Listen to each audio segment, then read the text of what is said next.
Well, hang on, Lila, I've come to your road, so if you don't mind, I just want to go back to the audience once more, and I think it's a particularly pertinent question, given the way things have been this evening. Gabriel Baraldi. Has the idea of compromise on Brexit basically died in Parliament? I mean, looking at the panel right here, it definitely seems like that. Yeah.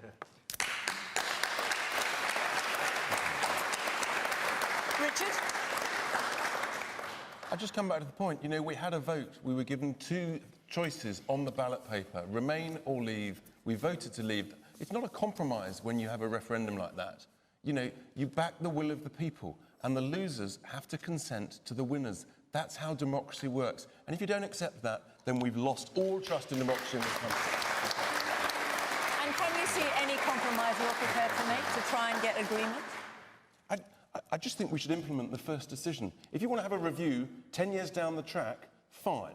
But let's implement the first decision, let's get it done, let's make a huge success of it, and then we won't need to worry about it again, and we can get on with our lives. So let's say, just for 1 second, that it's not this great success that you hope it to be. In fact, let's listen to the OBR, who say that a no-deal Brexit is going to cost us £30 billion a year for our economy. All these spending plans about, you know, I'm delighted, more money for education, for schools, but at the same time, you're going to create a big black hole.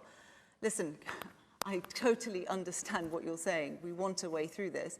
Right now, what I feel in myself as a Remainer is I would rather revoke Article 50, right? Let's just make it stop.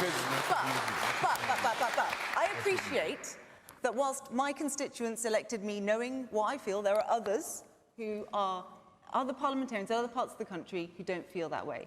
And this is why putting it back to the people is actually a way through this, so that we can go that next step. And actually, for me, frankly, right now, a people's vote is a compromise. So what happens in the people's vote if they vote to leave and confirm the vote? Would you accept that? Then we need to move on. Would you accept that? Then we need to move on. You would accept that? So I will never stop making the case for why we need to be internationalist.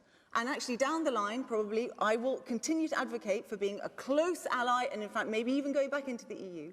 But initially, we need to move on. But and Layla, that's what everyone wants. Layla, your leader, Jo Swinson, has said that even if there was a second referendum and the result was... Hang on, let me finish. She said that if there was another referendum and the result was leave, she would not accept that result. How democratic is that? How can you call yourself a Liberal Democrat when you have a leader that says that?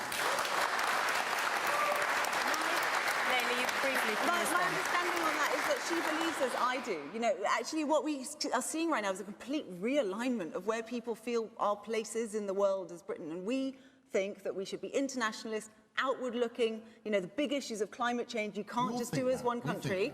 Well, I don't know, because what we're seeing is a clear divide now, certainly within Parliament, and actually in the rest of the country for that, and we represent those people who want that close relationship and think how we do.